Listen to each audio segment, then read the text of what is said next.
성소수자 입장에서 보면 기독교 신앙 안에서 성소수자를 있는 그대로 받아들여야 한다고 논증하는 것 자체가 우습고 가당찮을 수 있다. 성소수자는 자신의 성적 지향을 선택하는 것이 아니라 발견한다고 한다. 성서가 한 인간이 그 자신으로 존재하는 것을 부정하기 위한 근거로 사용된다면 그것은 성서 자체에 대한 배반이자 모독이다.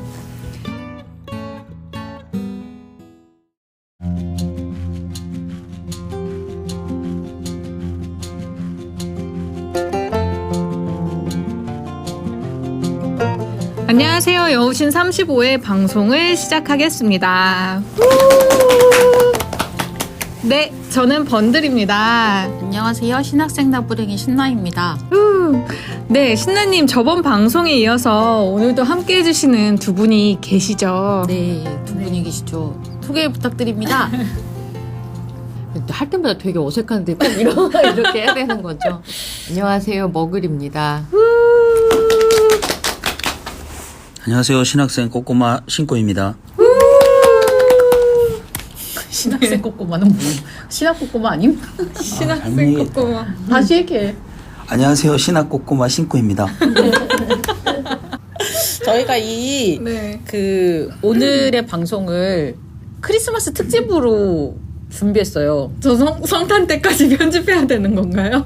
그런 건가요, 그러면? 특집이면 뭐가 다른 거예요? 그러니까 뭔가 이제 크리스마스에 보통은 다른 신학 방송을 보면은 누가복음이나 마태복음의 탄생설화를 다루더라고요. 근데 그래요?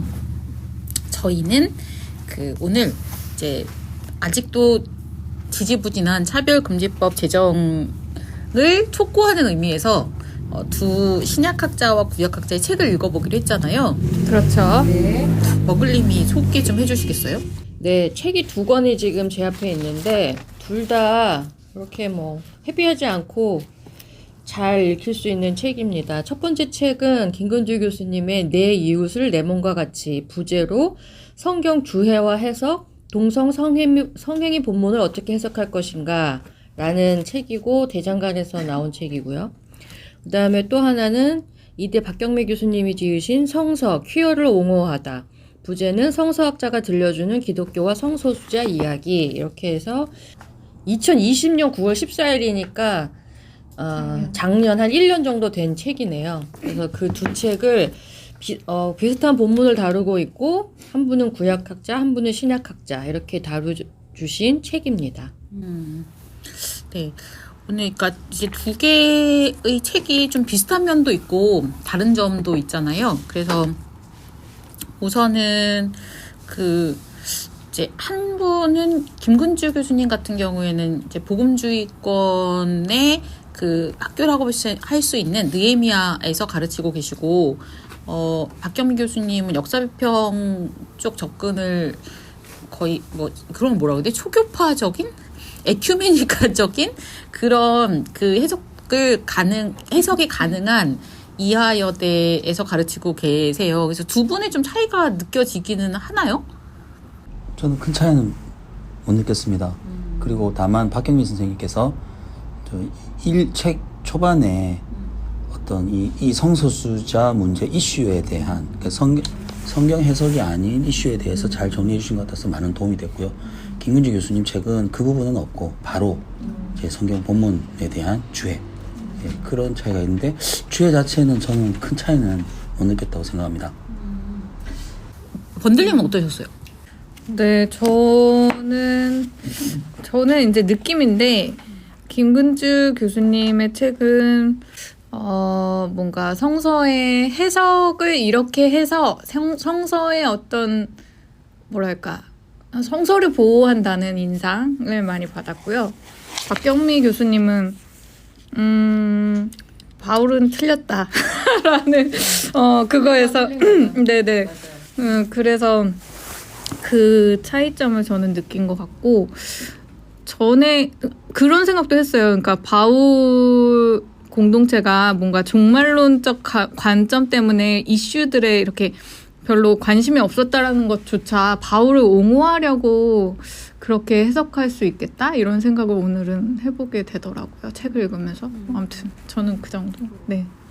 두 책의 공통점부터 먼저 얘기를 하면 이제 앞에 부분에 성서를 어떻게 해석하면 되는지에 대한 얘기가 서론처럼 나와 있는데 그거는 당연할 수밖에 없는 게 이제 이게 반동성애, 동성애 관련된 게 결국 성서 본문에 대한 이야기잖아요. 그러니까 그거를 이렇게 해석하는 사람들이 있고 그렇게 아니다라고 해석하는 사람들이 있기 때문에 결국은 해석에 관련된 문제이기 때문에 어떻게 해석해야 할 것인가에 대한 문제들을 두 분이 공통적으로 다루고 계시고 그 다음에 지금 번들님이 말하신 것도 살짝 뉘앙스의 차이인 것 같은데 그 박경미 교수님 같은 경우는 중간에 본문 중에 바울이 틀린 건 틀렸다. 바울이 한 말이라고 모두 다 믿을 필요는 없다. 이렇게 딱 단언하시는 부분이 있고 약간 박경미 교수님은 그런 동성애에 대한 본문에 대한 왜곡을 이제 가부장제, 거기서 희생받는 여성에 대한 문제로 조금 더 발전시키는 그런 게 좀 있는 것 같고요. 그 다음에 근주 교수님도 가부장적인 그런 거에 대해서 말씀을 하시는데 예, 그런 점은 좀 비슷한 것 같고, 제가 조금 읽다가 본문에서 갸우뚱한 부분이 있었는데, 그 근주 교수님 책에서 강간한 여성을 되게 친근하게 들리시죠. 근지 교수님. 근지 교수님. 아, 제가 죄송합니다. 김근주 교수님. 아, 제가 근주 교수님이라고 불렀나요? 네. 네. 구약에서 결혼하지 않은 여성을 강간할 경우에 그 여자를 절대로 버리면 안 되고 여자한테 돈을 지불해야 되는 걸 어떻게 해석해야 되냐 이런 거를 할 때 여성의 사회적 지위가 그야말로 벼랑에 놓여있던 고대 가부장제 사회에서 여성을 보호하고 지키기 위한 의도였을 것이다. 그러니까 물론 다른 분의 해석이긴 하지만 이렇게 얘기를 하셨어요. 그래서 조금 아까 번들님이 말씀하신 거랑 비슷하게 그러니까 그때 그 의도를 너무 우리가 지나치게 선의로 해석해 주는 건 아닌가 그런 느낌은 조금 받았어요. 저도 그러니까 저는 일단 김근주 교수님께서 이제 교회가 성소수자를 어떻게 받아들여야 되는가 이런 실질적인 문제를 다루시잖아요. 근데 거기서 저는 분명히 좀 드러난 부분이 있다고 생각하거든요. 그러니까 이 책을 읽는 사람들은 기존 교회를 다니는 성도들이구나. 대상 독자가. 그리고 그들의 관점에서 이 정도로 볼 수 있고 그러니까 이거를 이렇게 어떤 식으로 단계적으로 수용할 것인가에 대해서 이제 제안하고 계시다는 느낌이 들었어요. 근데 그 과정에서 그러니까 그 성소수자들을 교회의 온전한 구성원으로 받아들이는 것이 좀 부담이 된다라는 거를 그게 우리의 전반적인 어떤 편견의 인식 속에서 자리 잡은 생각이잖아요. 그런 부담감이라는 게 그런 것들을 뛰어넘을 수 있는 그런 이야기를 좀 듣고 누군가 들려주고 이랬으면 좋겠다는 생각을 하고 있어서 그런 면에서 좀 아쉬웠던 것 같고 이 책 성소수자 기독교인이 이 책을 읽는다면 어땠을까 기분이? 되게 좋았을 것 같진 않다는 느낌이 좀 들었던 것 같아요.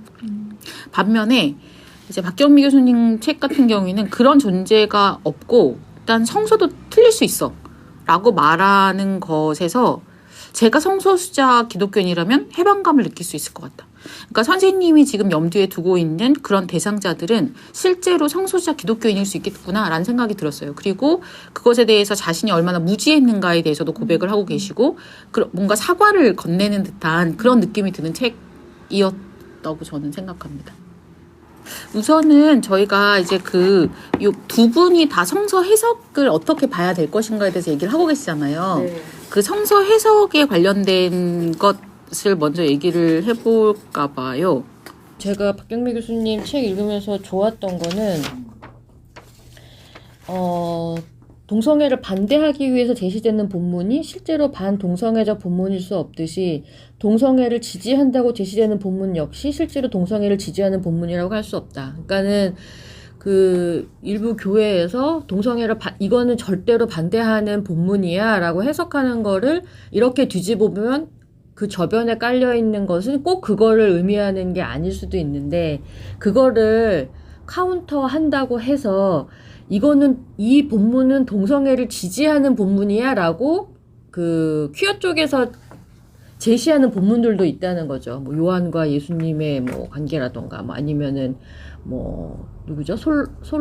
다윗하고 뭐 그런 관계라던가, 이건 동성애잖아라고 주장하는 본문이 있는데, 그거 역시 같은 이유로 그 시대적 상황을 생각했을 때 이거는 동성애라는 개념도 없었을 때의 이야기이기 때문에, 우리가 본문을 이건 동성애라는 개념 자체가 없었을 때 만들어진 말이야 라고 반박을 한다면 역시 그 본문도 제외가 돼야 된다는 거죠. 그러니까 우리 쪽이라고 말하면 그렇구나. 그러니까 주장에 좀 우호적이라고 해서 공평하게 돼야 된다는 거죠. 그래서 그런 태도는 되게 좋다라고 생각이 들고요. 그리고 두 분 다 비슷한 말씀이에요. 그러니까 문자적으로 해석하는 거에 대한 위험, 신구약의 공통적인 핵심인 이웃사랑, 나그네 환대, 그 얘기를 계속해서 하시거든요. 그러니까는 공통적으로 꿰뚫린 정신이 무엇인가를 앞에 두고 그거에 비추어서 읽어야지, 그 본문에 해당되는 어떤 단어 하나하나에만 그거를 봐서도 안 되고, 성서는 그것이 기록된 당시의 문화적인 삶의 자리에 기초하고 있으며 하느님의 음성은 그 시대의 소리로 들려진다. 그러니까는 2000년, 3000년 전에 지금보다는 어쨌든 제한된 과학적인 지식과 그다음에 그 시대의 문화적인 어떤 관습을 밑에 깔고 거기에 투영되는 말이기 때문에 그것까지 우리가 해석해서 읽어야지, 단편적으로 그 말을 오늘날에 고스란히 갖다 와서 해석할 수는 없다. 그게 두 분의 공통적인 의견이었던 것 같아요. 그러니까 이제 제가 사실은 이제 느헤미야, 이게 이제 김근희 교수님 책이 느헤미야 렉처에 기반해가지고 나온 책이잖아요. 네, 렉처 시리즈. 네, 그래서 그 렉처를 제가 들었거든요, 사실. 그 발제의 거의 한 절반 이상이 해석학에 대한 얘기였잖아요. 네, 그래서 그게 되게 인상적이었거든요. 근데 왜 해석학에 저렇게 공을 들이시는가? 그 복음주의권에서는 문자적 해석이라는 것이 되게 중요한 걸로 여겨진단 말이에요. 성서의 권위에 있어서 문자적 해석이라는 것 자체를 재정의 하는 시도로 접근하려고 시도하셨던 것 같아요. 그러니까 성도들을 설득하기 위해서 그러시는 것 같아요. 그렇죠. 그러니까 역사 비평이나 아니면 문학 비평도 혹시 일종의 문자적 읽기지, 이게 전혀 문자적 해석과 다른 게 아니야라는 말을 이제 하시는 방식으로 요거를 좀 돌파해 보려고 하셨던 것 같고, 그래서 이제 그때 제가 가졌던 그 느낌은 뭐냐면, 아, 선생님이 이 말씀을 하시는 게 너무 힘들구나. 이 책을 읽어보면 이게 뭔가 되게 뭐 엄청 새로운 주장을 하시는 건 아닌 것 같은데, 그럼에도 불구하고 이 책에 근거해서 뭐 이단 시비가 걸리고 이랬잖아요. 그러니까 이제 뭐 교회에서 지금 사역을 하고 계시고 이런 것들도 부담이 됐을 것 같기는 해요. 그래서 그거를 어쨌든 이제 뭐랄까 일종의 퇴로를 만들어 놓는 것처럼 그렇게 느껴졌었어요. 근데 이제 박경미 교수님 같은 경우에는 34쪽에서 이렇게 말씀하시거든요. 성서는 반사회적이고 비인간적인 자기 주장을 정당화하는 데 이용될 수 있다. 그리고 이때 늘 문제가 되는 것이 문자주의적 성서 이해이다. 성서를 문자 그대로 사실로 받아들이는 것은 얼핏 기괴하고 우스꽝스러워 보일 뿐이지만 그 결과는 매우 파괴적이다. 성서의 일부를 문자적으로 읽고 거기에 진리의 깃발을 세울 때 실은 반성서적 결과를 가져올 수 있다. 그러므로 성서 자체보다는 성서를 어떻게 읽느냐가 대단히 중요하다.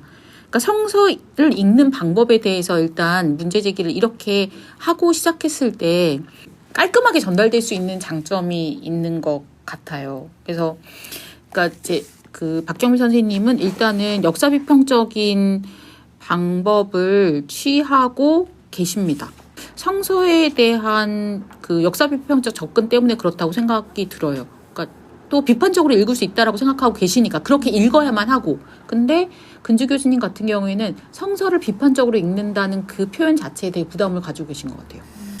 저는 그걸 부담이라고 보기보다 약간 설득하려는, 그러니까 목사의 글과 교수의 글의 차이처럼 느껴졌어요, 저는. 우리 김근주 교수님 아니고 목사로 쓰셨던 약간 거예요, 지금? 이 책을 볼 때는 목사님의 관점 같은 느낌을. 근데 이 책 자체도 지금, 그러니까는 우리가 읽기에는, 그러니까는 뭐 특별하게 그렇게 레디컬하거나 그렇지 않다고 저는 일단 느꼈거든요. 두 분. 여러분이 그런 신학을 공부해서 그렇죠. 네, 그러니까 우리도 한편에 네. 치우쳐 있을 수는 있지만, 되게 논리적이다. 말이 다 된다. 저는 그렇게 이해를 했는데, 저는 이 책을 읽으면서, 근주 교수님이 좀 많이 짠했어요. 예. 자꾸 너무 친한 척을 해서 두 분 다 죄송한데. 근지 교수님이랑 했기 때문에 친한 걸로. 네. 근데 저도 약간 그런 느낌인 것 같아요. 그게 왜 그런가요?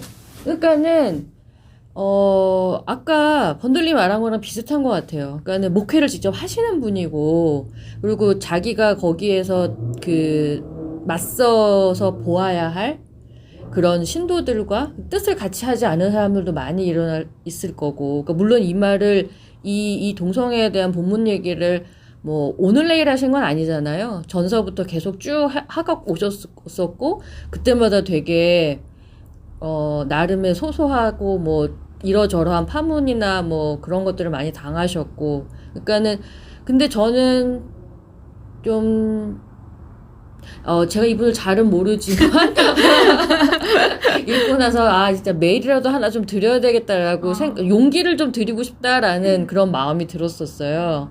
그러니까 그 마음은 그럼에도 불구하고 이 주장을 접지 않으시고 이렇게 책으로까지 내시고 그러는 데에서는 본인이 물러서지 않았던 그런 용기가 있었다. 저는 그런 점에 대해서 좀 많이 이렇게 토닥토닥 해드리고 싶더라고요. 약간 이미지화하면은 김근지 교수님은 지금 맞서 싸우고 있는 거예요. 조각상에 뭔가 불필요한 걸 정을 쳐서 이렇게 하나하나 떼는 느낌이고, 박경미 교수님은 뭔가 3D 시뮬레이션으로 조각을 촥 만들어내는 느낌이랄까? 네. 여기 지금 이제 박경희 교수님이 35쪽에 이 책을 쓰는 동안 허호익 교수와 김근주 교수의 책이 나왔다. 이렇게 말씀하셨고, 어려운 작업을 용감하게 감당하신 두 분께 지지와 감사를 드린다.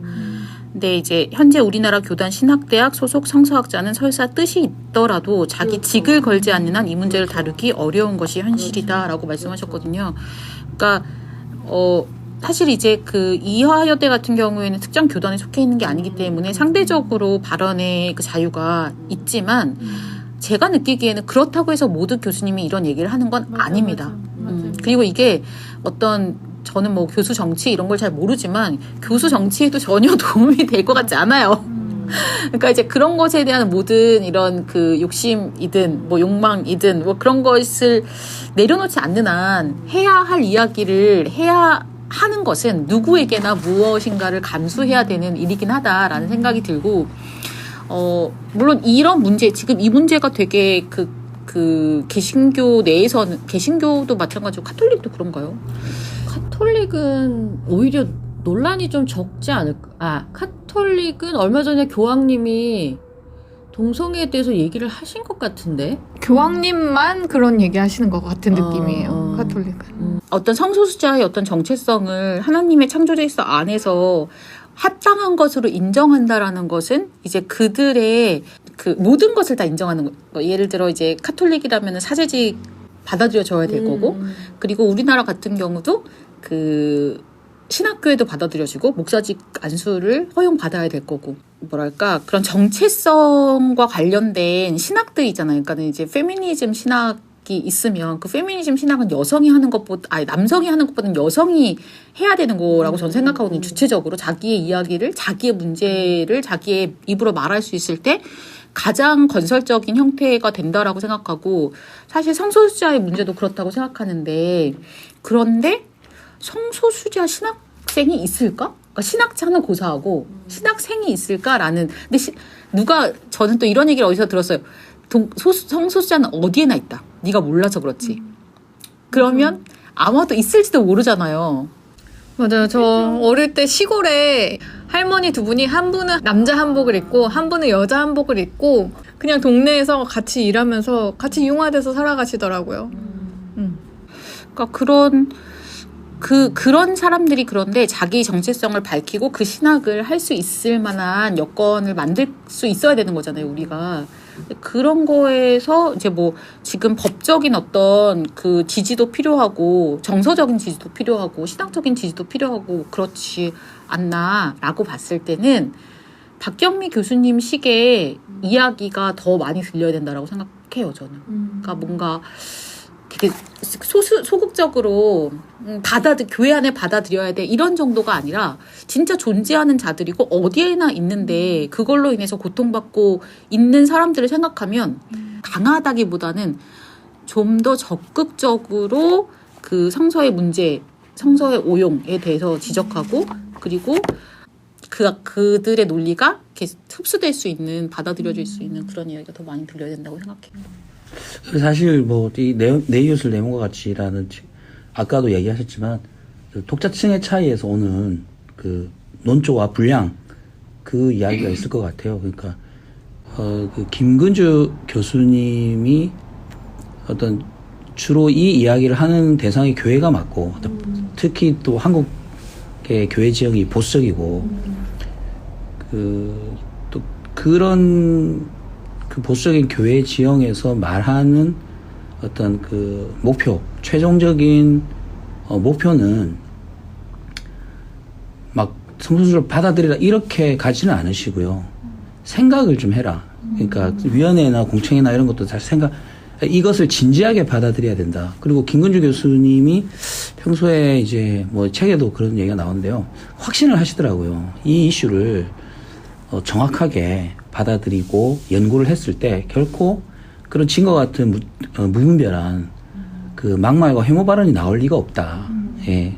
그래서 거기까지가 김근주 교수님의 어떤 목표인 것 같고 그 논란이 되고 있는 그러니까 특히 그러니까 근거 구절이 되고 있는 성소수자 혐오의 교회에서 근거 구절이 되고 있는 구절에 대한 주해로부터 이제 그 배틀그라운드가 형성되다 보니까 이 책은 사실 그래서 박경민 교수님 책보다 짧은 책이고요. 제가 사실은 성소수자에 대한 생각이 바뀌게 된 것은 사실 김근주 교수님 때문이거든요. 그리고 김근주 교수님의 성소수자에 대한 생각이 바뀌게 된 것은 그가 성소수자 크리스찬을 만났기 때문이고, 예. 근데 그런 경험담이나 이런 것들이 여기 다 담길 수는 없었을 것 같아요. 그리고 제가 박경미 교수님 책을 읽으면서 전혀 거부감이 없고 무리감이 없고 그리고 전혀 뭐 같은 얘기다 사실 나는 대부분 앞쪽에 성소수자 이슈에 대한 역사 뭐 의학적인 이슈 이런 것을 정리해 주신 것 말고는 뒷부분은 사실 똑같은 얘기다라고 판단을 했던 것도 저는 이제 이 김근주 교수님이라는 다리가 있었기 때문에 그렇게 이해했던 것 같아요. 예, 그래서 아마 이제 그런 독자층이 달랐기 때문에 틀림없이 지금 말씀하신 것처럼 좀 답답하다. 예, 저 왜 속 시원하게 얘기하지 못하느냐 이런 얘기가 있을 수 있는데 그렇다고 저는 결국 김근주 교수님이 뭐 이렇게 너무 제가 김 교수님을 이렇게 옹호하는 제가 그분이 막 자신의 위치나 자신의 위치나 이런 것들을 뭐 이렇게 걱정하거나 이렇게 해서 하실 말씀을 안 하시고 그러신 건 아닌 것 같고요. 분명히 저도 그렇게 느끼진 않아요. 분명히 지금 이제 박경민 교수님도 이제 김근주 교수님하고 허호익 교수님을 이제 언급을 했지만 거기 각주에 있듯이 허호익 교수님은 이미 그 책을 낸 데 대한 결과를 보복을 받으셨고 최근에 또 김근주 교수님 같은 경우도 이제 그 교단에서 내보내라 이렇게 했는데 물론 그 교회가 이제 교단 탈퇴로 이제 맞받았죠.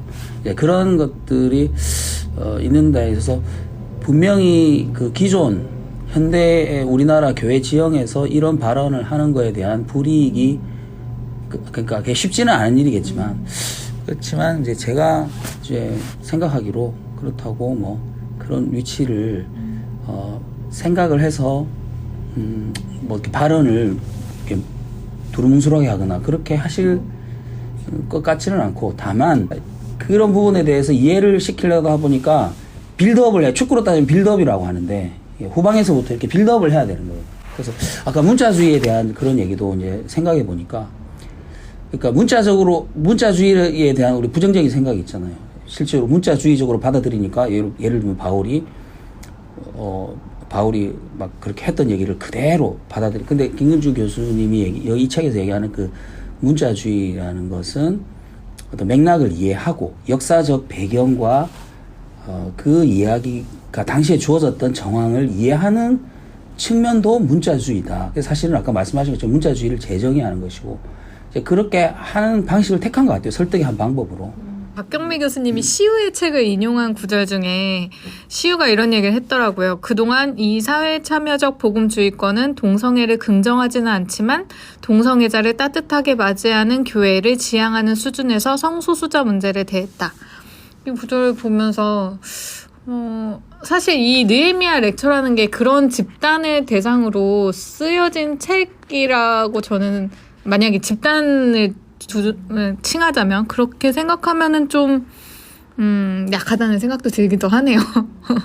퀴어 아포칼립스를 저도 읽었는데 거기에서 이게 이 시우라는 분이 그러니까 크리스찬 동성애자 성소수자인 거죠. 그리고 이분이 지금 연세대학교에서 문화인력을 공부를 마쳤는지 하고 계시는지 뭐 그래요. 근데 이분이 지적하신 건 뭐냐면, 그러니까 기독교 하면 반동성애가 됐잖아요.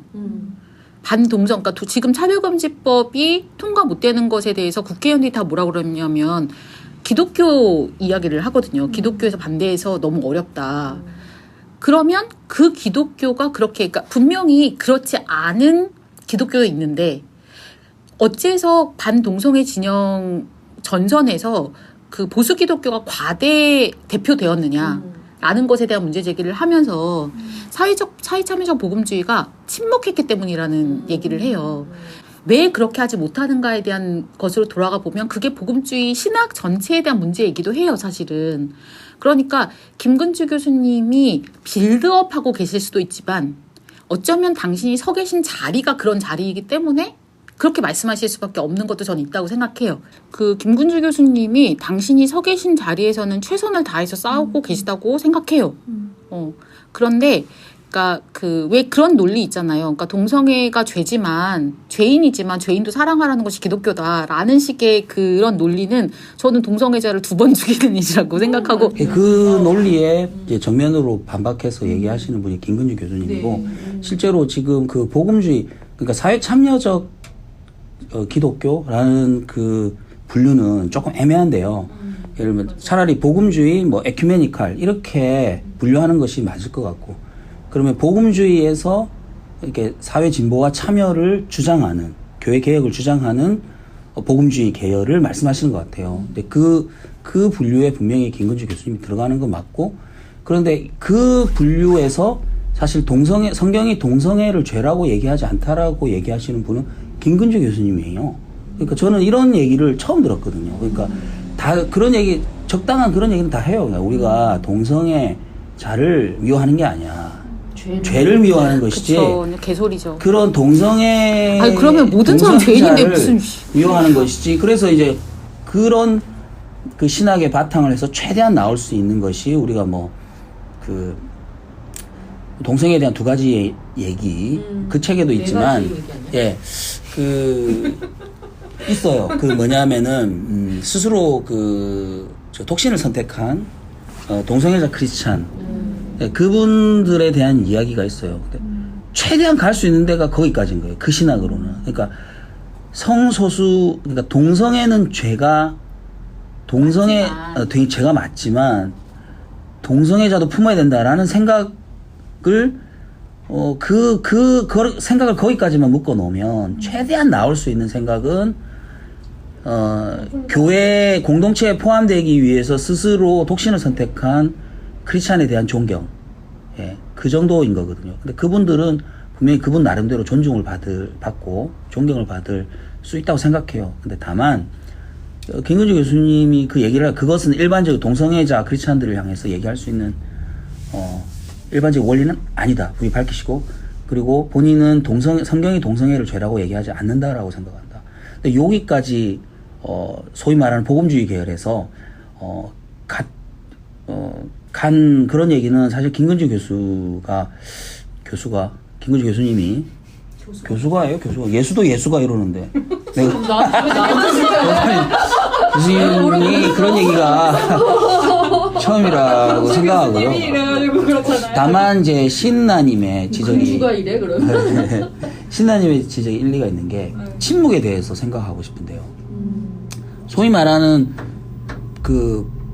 사회 진보적 복음주의, 사회 참여적 복음주의 계열에서도 성경이 동성애를 죄냐 아니냐라고 이게 신학적으로 말하는 이 부분에 대해서는 침묵을 해요. 그러니까 그 동성애자를 품어야 된다. 차별금지법을 찬성해야 된다. 그죠? 통과시켜야 된다. 그리고 우리가 혐오의 사회로 가면 안 된다. 이런 얘기는 하지만 그 신학에 있어서는 대부분 침묵하세요.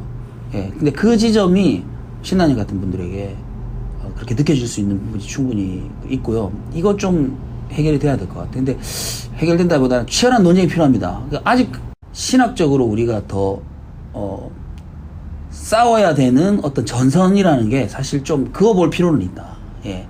그래서 그 부분에 있어서 저는 좀 이 두 책이 김은주 교수님이나 박경미 교수님이나 나중에 더 얘기하겠지만 저는 사실 같은 얘기 같아요. 예. 그러니까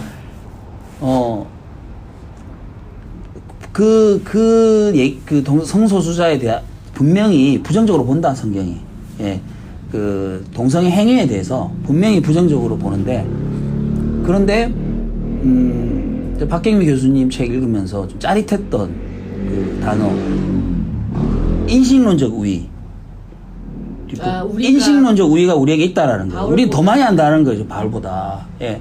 바울보다 이 동성애자에 대해서, 동성애자 이슈에 대해서, 이게 어떻게 구성되고, 어떻게 되는지, 우리는 더 많이 하는 거예요. 마치, 예를 들면 우종학 교수님하고 창조론자 싸움하고 같은 거예요, 사실은. 어떻게 보면 그렇게 볼 수 있는 거예요. 그러니까, 우리는 더 많은 지식을 가지고 있거든요. 예. 근데 그거에 대해서, 이렇게, 저는 이제 두 분이 생각이 다르다고는 생각하지 않습니다. 다만 박경미 교수님이 좀 중간중간에 확실히 뭐랄까 그런 어떤 톡톡 정확하게 개념을 매조지 지어주는 어떤 그 명징하게 명징하게 집중되는 해주는 그 문구들을 자꾸 잘 쓰시는 것 같아요. 그리고 책을 이렇게 잘 정리를 이제 하셨고 이제 그런 부분들이 예를 들면 아까 그런 것들이 얘기한 인식론적 우위 예, 그런 것들이 좀 아주 재미있게 좋게 그래서 저는 이 두 권이 다 필독서라고 생각을 좀 해보고 싶고 한 가지만 더 얘기하면 저의 아주 가장 가까운 지인이 저랑 정말 제가 이렇게 얘기를 잘 못하지 않습니까? 말도 버벅거리고 배운 걸 가지고 예, 이 성소수자 이슈에 대해서 설명에는 번번이 실패했어요. 근데 근데 김근주 교수님 책을 읽어보더니 이해를 한 거예요. 이해를 하신 거예요. 예, 성소수자, 이 이슈에 대해서, 어떻게 접근할지, 무슨 얘기를 하는지 이해를 하신 거예요. 그래서, 이제 박경미 교수님 책을 읽어보게 할 건데, 그렇게 하면 좀 명확해지지 않을까 생각해 봅니다. 예. 저 요 부분 한번 읽어보고 싶어요. 그 188쪽에, 박경미 교수님 책에서 188쪽에, 이게 되게 지금의 현실을 딱 말씀하시는 것 같은데, 이방인인 우리가 할례받은 유대인이 되지 않고도 하나님의 구원의 역사에 받아들여질 수 있었듯이 동성애자가 이성애자가 되지 않고도 교회와 사회의 온전하고도 평등한 일원으로 받아들여질 수는 없는 것일까? 동성애자를 이성애자로 개조하고 나서야 온전한 신자로 받아들이겠다는 교회의 아집에서 할례를 고집했던 예루살렘 교회 유대주의자들의 모습이 어린거리는 것은 어쩔 수 없다. 특정 성적 지향을 죄악시하는 것은 오랜 종교적, 문화적 전통의 근거에 있다. 그러니까 이런 건 쉽게 바뀌지 않는다는 거죠. 그리고 기독교의 경우 성서가 그 근거로 내세워지기 때문에 더욱 완강하다. 그러므로 쉽게 생각이 바뀔 수 없는 문제라는 사실 자체를 인정하고 상처받고 아파하는 이유 살아있는 인간 앞에 함께 마주서는 일이 무엇보다 필요하다.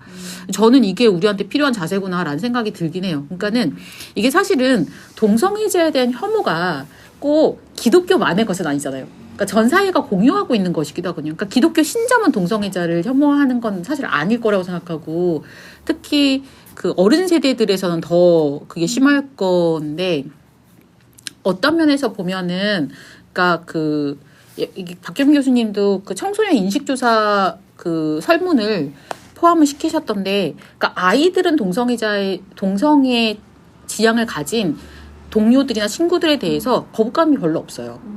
다 자연스럽게 받아들이고 내 친구가 동성애자라는 사실을 알게 돼도 난 괜찮아 라고 생각하는 애들이 상대적으로 많다는 거예요. 꽤. 그러면 이제 그 아이들이 크면 그 아이들이 이제 그 주류 세대가 되면 문제가 해결될 수도 있어 라고 생각하시는 분들도 꽤 있더라고요. 시대마다 각각의 시대가 문제를 가지고 있잖아요. 이슈를. 그러니까 만약에 바울의 시대에서는 바울의 문제는 누가 하나님의 백성인가? 하나님의 백성이 된다는 건 어떤 조건을 갖춰야 되는가가 이슈였다면 지금 우리가 가지고 있는 기독교의 신학적 이슈 중에 되게 중요한 이슈가 이런 성 정체성의 문제라던가 아니면 여성의 문제라던가 이런 것이 되게 큰 이슈고 그러면 그것을 신학적으로 적절히 다루어내서 약한 자들이 살 수 있도록 그리고 어쨌든 교회가 적어도 그 사람들을 죽이지는 않도록 만들어야 되는 게 신학의 그 임무 같은 거 같아요. 그리고 그게 훨씬 더 그래서 더 중요한 이슈로 다루어져야 되는 게 맞는 것 같은데 근데 사실은 이게 이제 신학의 메인 이슈는 아니잖아요. 솔직히. 그러니까 그런 살아있는 존재, 살아있는 인간에 대한 이야기가 신학에서 훨씬 더 중요한 어떤 그 포션을 차지해야 되는 것 같다. 그런 연구를 하는 사람들이 좀 많았으면 좋겠다. 이런 생각도 들어요. 그러니까 지금 그런 연구를 하는 사람이 많았으면 좋겠다라고 하는 말에 적극 동의를 하면서 이제 왜 이 두 책의 뉘앙스에 대해서 생각을 해보냐라고 다시 생각을 해봤을 때 지금 한국 교회에서 그나마 말을 하는 책이 이렇게 이게 다야. 예를 들어. 그러니까 저는 이 책도 너무 중요하고 이 책도 너무 중요하고 너무 소중하다는 생각이 들어요. 그리고 모든 사람들이 다 자기가 서 있는 위치에서밖에는 얘기를 못 하잖아요. 그건 저도 마찬가지고 모든 사람들이 다 마찬가지이기 때문에 아까 신고님의 친구분이 근주 교수님 책을 읽고 이해를 받았다는 것도 그분들이 납득할 수 있는 정도의 어떤 근데 그것도 진짜 되게 뒤통수를 맞은 것 같은 그런 느낌이었을 것 같거든요. 그런 분들에게는 그 신나님 말씀하신 것처럼 근본적으로 그 사람에 대해서 이게 박경미 교수님의 그 성소수자에 대한 오해에 대한 그 분야를 보다 보면은 타고 태어나는 것이냐 뭐 획득되는 뭐 선천적이냐 후천적이냐 이제 그런 게 있잖아요. 그러면 나는 타고 태어나기를 여성인데 넌 여성이 아니야. 뭐 나는 아시안인데 너는 아니야. 이렇게 그 존재 자체가 거부당하는 거는 되게 큰 문제잖아요. 그러니까 그거에 대해서 그 성소수자들의 성 정체성은 뭐 학습이건 아니면은 뭐 타고 태어나실 것이건 그 확실히 분간할 수는 없지만 그 사람의 정체성인 거예요. 이거 바꿀 수 있는 게 아닌 거잖아요.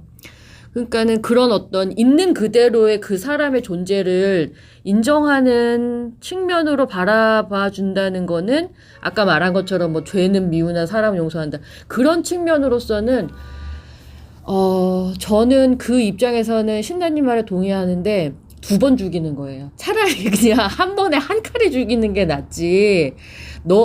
그리고 너가 게이인 건 인정하지만 네가 독신으로 사니까 전 이것도 2번 죽이는 것 같아요. 차라리 그냥 한 칼에 죽이는 게 훨씬 더 깔끔한 게 아닌가 그런 생각이 들면서 물론 그게 조금 더 다른 견해일 수는 있지만 저는 그 입장에 대해서는 반댈세입니다. 왜냐하면 너의 존재를 부정해. 그래야 우리가 너를 우리의 일원으로 받아들여 줄 수 있어. 라는 거잖아요.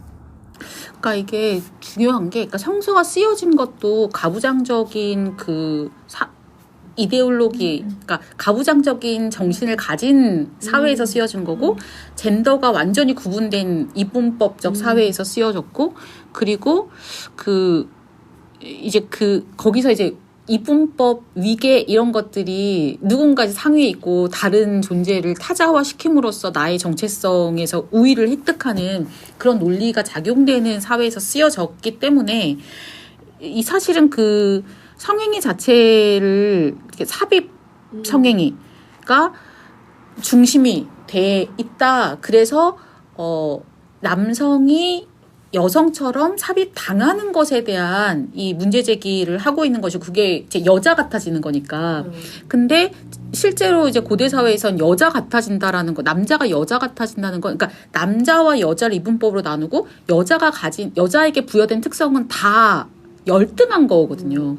그러니까 그런 열등한 존재가 남자가 된다라는 것 자체가 이거를 흐리는 거기 때문에 이제 엄청 분개하고 그렇게 다스리려고 했던 거, 통제하려고 했던 거겠죠.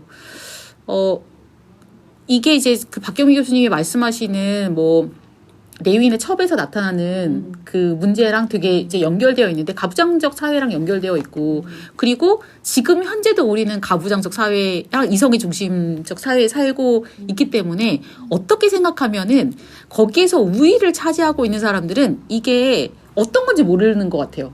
그러니까 예를 들어 정체성이 타자에 의해서 규정되는 거잖아요. 여성도 그렇지만 예를 들어 우리가 동성애자를 죄인이다라고 했을 때 죄인이라는 특성으로 규정 지어져 버리는 거잖아요. 그런데 어떤 한 인간이 내가 본질적으로 그러니까 다른 사람과는 다른 종류의 죄.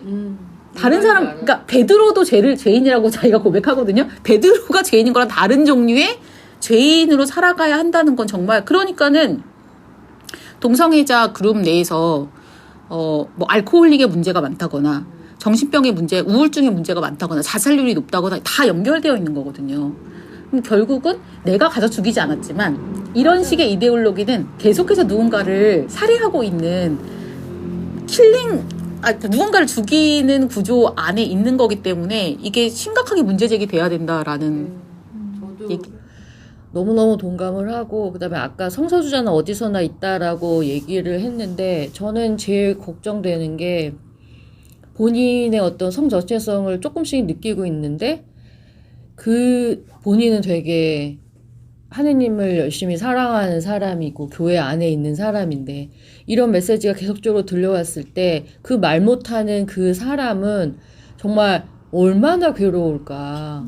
저라면 진짜 죽고 싶을 것 같아요. 그러니까요. 그러니까 네. 자기 존재가 끊임없이 부정당하고. 그러니까. 너는 홍석천도 그랬잖아요. 그러니까. 모태신앙이지만 네. 자기는 아직도 나는 불타는 지옥에 갈 존재라고 생각하고 그래서 지금 현생에서 엄청 착한 일들을 많이 예를 들어 공덕을 쌓아야 된다. 조카를 입양한다든지 그러니까 그분이 이 책을 죽을 읽어야 만한 돼. 사람들을 상담을 해준다든지 이렇게 선을 많이 쌓아야 된다라는 생각으로 아니, 그러니까 자기를 착한 일을 하는 것은 좋으나 좋은데. 좋으나 본질 자체에 부정당하는 것을 인정한다는 거잖아 본인이. 근데 그거를 인정을 안 하기가 되게 어려워요. 맞아요. 그러니까 진짜 그쵸. 지배이 되려고 있으면 그게 그냥 스며들기 때문에 네. 그러니까 저항하기 어려워. 저는 그래도 그 성소수자들이 비기독교인으로 사는 데는 그래도 좀 낫다라고 생각을 하거든요. 최소한 내가 죄인이다라는 생각은 안 하니까. 나는 왜 태어났을까? 나라는 존재는 왜 이 죄인일까라는 그 고민은 안 할 수도 있으니까. 물론 다른 어떤 엄청난 것들도 있겠지만. 그렇게 존재하는 사람들을 우리가 만나서 관계를 맺는다면, 아, 그냥 사람 살아가는 거구나. 그렇게 느낄 텐데, 우리 똑같구나, 진짜. 아, 다를 게 뭐가 있겠어, 사실. 청원하면서 이제 김근주 교수님하고 이제 임보라 목사님하고 또 한 분 김대옥 교수님이 있는 한동대에서 또 맞아. 문제를 겪으시. 토크 하셨었죠. 예, 할 때. 근데 이제 임보라 목사님이 지금 섬기고 있는 그 성소수자 크리스찬들의 삶에 대해서 이야기하시면서 눈물을 흘리시더라고요. 예, 근데 그것들을 보면서 그러니까 저는 그 눈물을 겪어보지 못했잖아요. 근데 그 눈물을 흘리는 사람의 그 모습을 보면서 이거는 그냥 넘어갈 건 아니다. 예, 여기에는 내가 모르는 이야기들이 있다. 예, 그러니까 그런 것이죠. 지금까지는. 그리고 그래서 가끔은 생각해요. 이런 그 성경 해석, 소돔과 고모라가 폭력의 이슈고 이렇게 그죠? 그 강간의 이슈이지 나그네 폭력의 이슈이지 동성에 대한 이슈가 아니고. 바울은 그 시대 한계에 부딪혀서 성소수자를 혐오하던 그 시절처럼 사실 바울도 그런 거 아니에요. 예, 그러니까 그런 얘기들을 배우고 하는 것들은 이런 성경 문구에 대한 질문들이 계속 있을 수밖에 없기 때문에 그런 것에 대한 준비로서 답을 준비하는 그런 차원에서 공부는 계속 하겠지만 사실은 이것이 하다 보면 그 존재 앞에서 무슨 소용이 있나 싶은 그럴 때가 있거든요. 저 기억나는 게 하나 있는데, 그러니까 저희 엄마가 다니는 교회가 되게 큰 교회인데요, 나름. 근데 그 교회에서 이제 문신에 대해서 되게 아무렇지도 않게 생각한다 이런 얘기를 들었어요. 그래서 이제 문신이 하나님의 뜻에 어긋나거나 이런 게 아니다. 기독교인들 많이 그렇게 생각하잖아요. 바울이 그렇게 말했나요? 뭐 언제 성경에 가서 본 거 같은데. 몸에 뭐를 새기지 마라 이런 거 있나? 그런 게 있었던 거 같은데. 모르겠어요. 근데 모르나요, 우리들? 문신이 어쨌든지 간에 이제 좀 그렇게 생각하잖아. 전반적으로 우리 사회는 아직도 그렇게 생각하고 특히 기독교인들 같은 경우 그렇게 생각을 하는데 근데 그 교회가 이제 문신에 대해서 목사님이 막 설교 시간에 말씀도 하시고 그러셨다는 거예요. 왜 그랬냐 알아보니까 목사님의 딸이 문신을 그렇게 많이 했네. 근데 이 친구가 미국에서 공부를 하는데 문신을 아주 큰 문신을 많이 가지고 있나 봐요. 그래서 이제 무슨 공연 같은 거 이렇게 음악을 하는 애인 것 같은데 근데 이제 교회에서 그 이제 공연 같은 걸 했는데 근데 이제 그 문신 다 보였던 거죠. 만약에 목사님의 딸이 문신을 하지 않았더라도 우리 엄마가 문신에 대해서 뭔가 긍정적으로 생각하게 될 계기가 있었을까라는 생각이 전 들었어요. 근데 사실 성도들의 마음은 생각보다 열려 있다고 생각하거든요. 물론 저항이 있죠.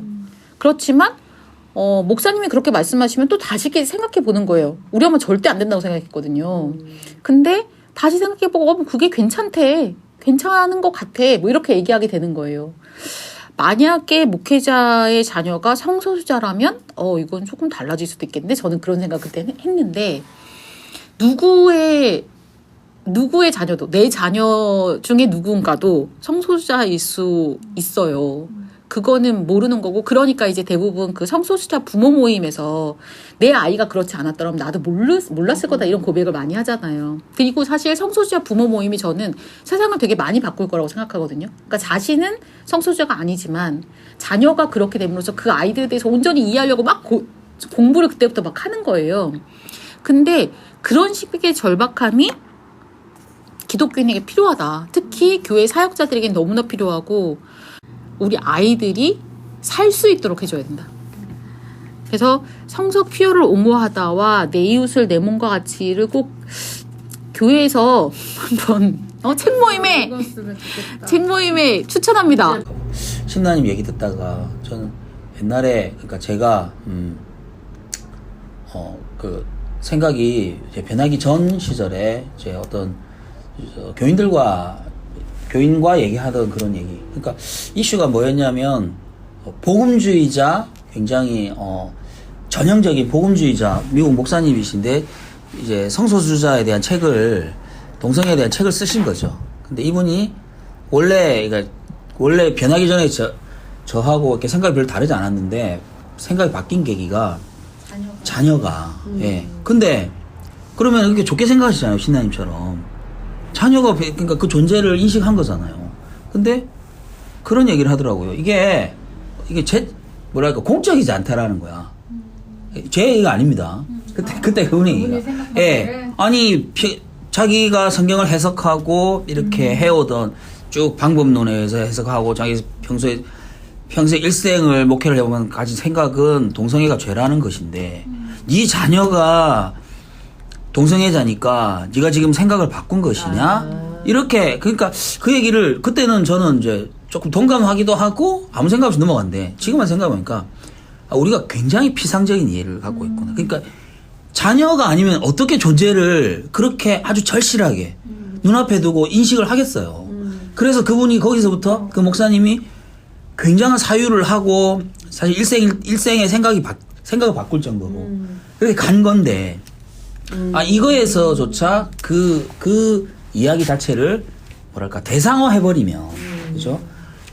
이렇게 받아들일 수가. 근데 박경민 교수님 말한 것처럼 예수님도 안식일이 사람을 위하여 있는 것이다라고 예수님 스스로가 전복시키는 그게 있는데 성경에 분명히 있는데 그러니까 그렇게 말하시는 분은 공부를 제대로 안 하신 거지. 근데 이제 우리가 저도 사실 저 과거가 그랬고요. 예, 그 정도 인식. 그러니까 무슨 말인지 알겠어요. 때문에. 그러니까 예. 신난이처럼 생각할 수도 있지만 오히려 더 거꾸로 뒤집어 갖고 생각할 수도 있다. 비겁하다. 그러니까 나는 이제 여기다 무슨 얘기를 하고 싶냐면 이런 식의 사고를 할 수 있죠. 근데 이게 뭐냐 하면은 그러니까 그 아까 말씀하신 것처럼 진짜 그냥 관념이거든요. 관념이에요. 근데 그 관념이 그러니까 그 이제 에드워드 사이드라는 학자가 있는데 이 사람이 오리엔탈리즘이라는 책을 썼어요. 근데 이게 되게 중요한 책인 게 왜냐하면 멋있는 얘기야. 서양이 동양을 규정지었다는 거예요. 그래서 예를 들어 이제 영국이 인도를 식민지화했잖아요. 그러면은 인도는 어떤 나라야라는 거를 그 이제 뭔가 책 같은 걸로 영국 사람들이 쓰는 거예요. 영국 학자들이.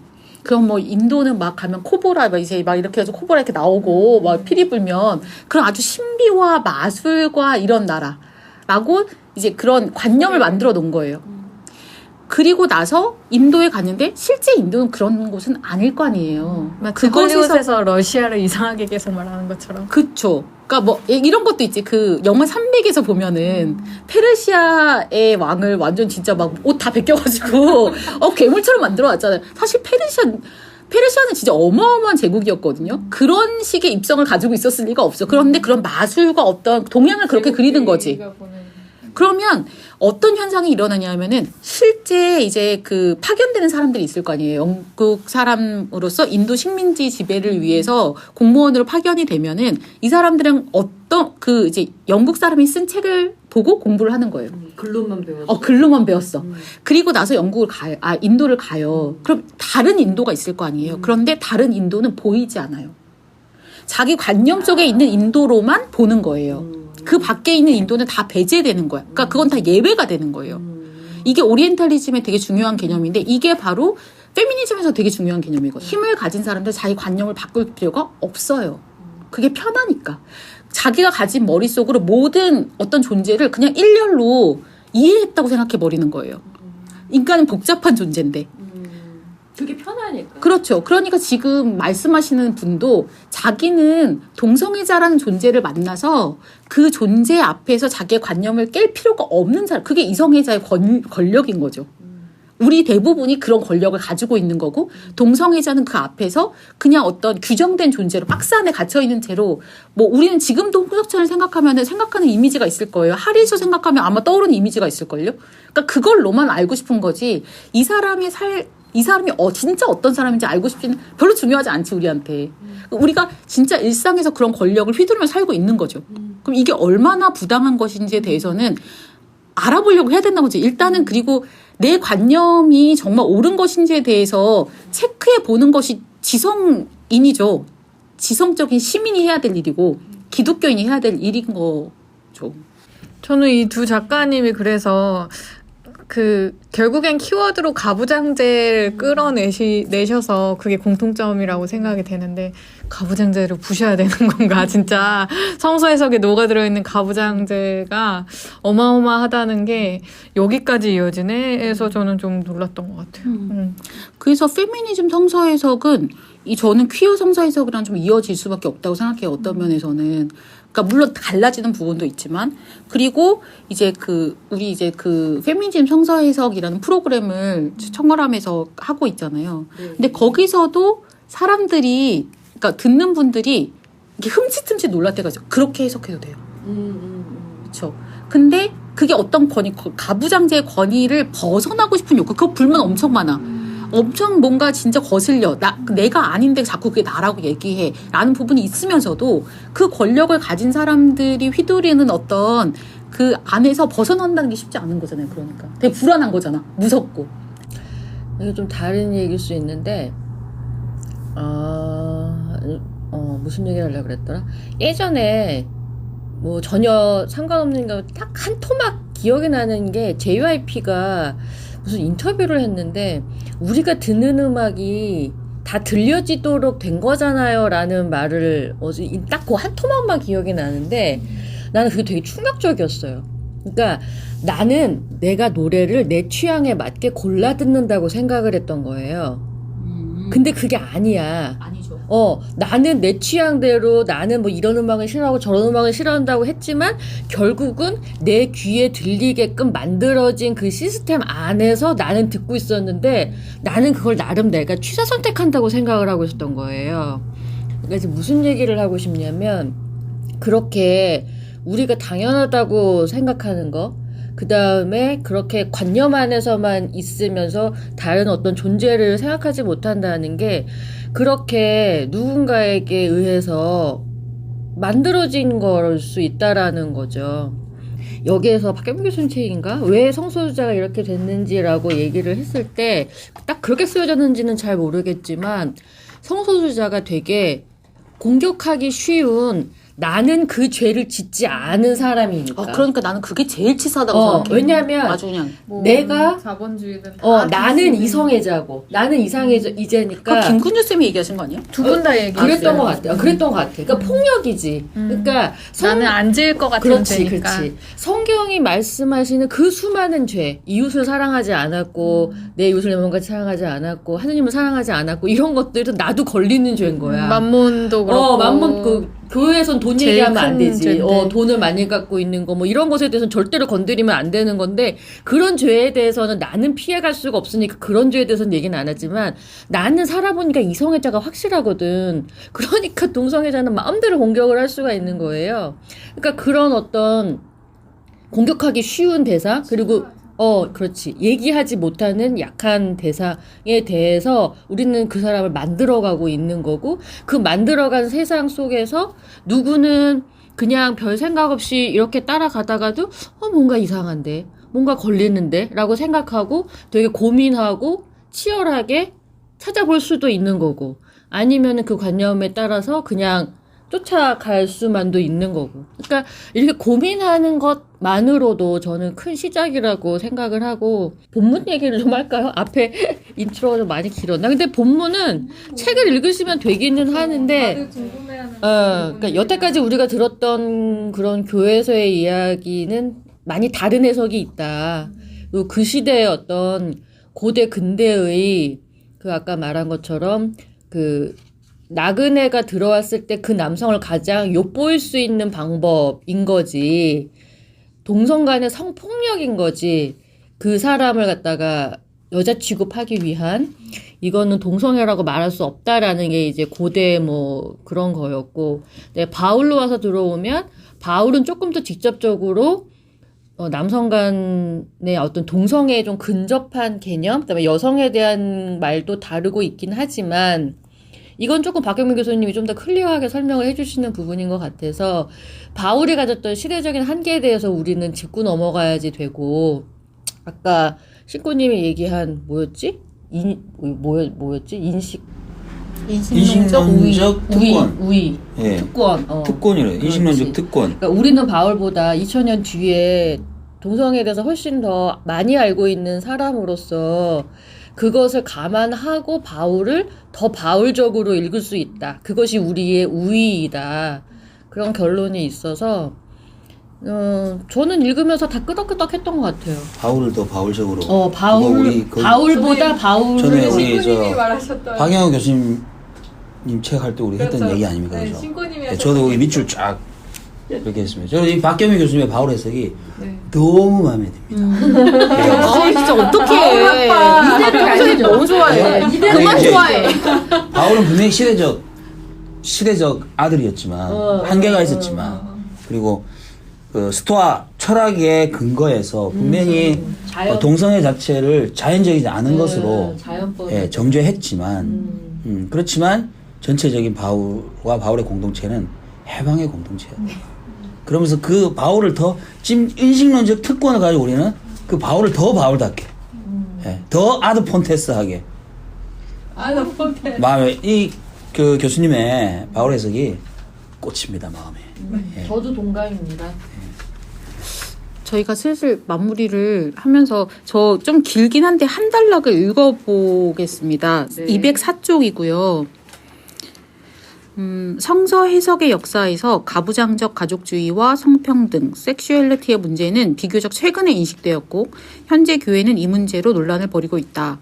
다른 여러 가지 문제들과 함께 가부장주의와 섹슈얼리티의 문제는 오늘날 현대 교회가 감당해야 할 중요한 해석학적 과제 중 하나이며 성소수자 문제는 그중 가장 첨예한 논란의 대상이다. 우리는 과거 신앙의 선배들보다 더욱 의식적으로 이 해석학적 과업을 수행해야 하며 더 확고하게 과거의 해석과 맞서야 한다. 적당히 무마해서 해당 본문이 지니는 억압적 성격을 은폐하려고 해서는 안 되며 성서 본문 자체를 비판할 수 있어야 한다. 성서를 진정으로 소중하게 여긴다면 인간의 성에 대한 성서의 이해 중 몇 가지는 더 이상 적합하지 않다는 것을 솔직하게 인정하는 것이 좋다. 믿는다고 해서 레위기나 바울이 성소수자에 대해 가졌던 생각을 우리도 가져야 하는 것은 아니다. 젠더와 성소수자 문제는 오늘날 특히 급진적인 해석학적 변화가 필요한 부분이다. 오늘날 지동설을 인정한다고 해서 성서를 무시하는 것이 아니듯 성소수자를 인정한다고 해서 바울을 무시하는 것이 아니다. 이 말이 진짜 되게 중요한 핵심을 가지고 있다고 생각이 들었어요. 네, 저희가 네. 오늘 무려 2권의 책을 사실 저는 그냥 후뚜루마뚜루 이렇게 휘뚜루마뚜루라니요. 얼마나 열심히 한 건데. 훌륭하게 했습니다. 저희가 다 책마다 지금 아주 열심히들 보셨는데 네, 막 이게 태그가 다 이거, 붙어 있어요. 네, 다 막. 청취자분들께 보여드릴 수도 없고 다들 저는 또 그런 생각도 해봐요. 그러니까는 이거 성서 퀴어를 무궁하다나 아니면 내 옷을 내문과 같이라는 책을 한번 읽어보고 싶은데 혼자 읽긴 좀 어려울 것 같아. 그러면 쪽지 같은 걸 한번 그 댓글 같은 걸 남겨주시던가 저희가 어떻게 뭔가 연락을 이메일이 있어요. 네, 이메일이 있긴 있어요. 이메일을 그러면 어떻게 알려드리죠? 방송 마지막에 제가 이메일 주소를 좀 읊어볼게요. 네. 그래서 그렇게 보내주시면 뭔가 그 여건이 되면은 몇 명이라도 같이 읽어볼 수 있는 그런 저희도 청취자와의 만남 이런 거를 해볼 수 있는 기회를 뭐 하면 좋을 것 같고 그리고 사실 이제 저희는 성소수자 당사자는 아닌 것 같아요. 그래서 교회 안에서 그런 이야기들을 가지고 계신 분들이 저희에게 사연 같은 거 보내주시면 그러면 이런 이야기들을 다룰 때 같이 나눠보고 저희도 좀 배울 수 있는 기회가 될 것 같습니다. 네. 네, 그러면은 저희 방송 이쯤에서 마무리하고 싶은데, 우리의 이웃은 누구일까요? 오늘 방송으로 수고하신 모든 분들 너무 수고하셨고요. 신꾸님 뭐 더 하실 말씀 있으실까요? 인정할 수밖에 없는 것은 저는 성소수자 크리스찬을 만나본 적이 없고 그러다 보니까 이런 모든 얘기들이 정말 너무 관념적이고 또는 잘 좀 모르는 어떤 상태에서 얘기가 되었을까 좀 조심스럽긴 한데 그런 의미에서 제 자신이 좀 더 깨져야겠다 그런 생각을 하게 되는 방송이었던 것 같습니다. 네, 잘 들었습니다. 네, 그러면은 저희는 오늘 여기까지 하고 다음 방송에서 또 뵙도록 하고 여러분 아름다운 성탄 뭐라 그래야 되나요? 여러분 한 해가 벌써 마무리되고 있습니다. 따뜻한 연말 연시 되셨으면 좋겠고 거룩하고 따뜻한 크리스마스가 모두에게 될 수 있도록 여러분 성서 퀴어를 옹호하다와 내 이웃을 내 몸과 같이와 함께 연말 보내시면 어떨까요? 네, 아름다운 연말 되세요. 감사합니다. 여기 우리들의 신학에 여러분의 사연을 보내주세요. 이메일 주소는 ourthac.yws@gmail.com ourdeo.yws@gmail.com입니다. 여러분의 많은 사연을 기다릴게요.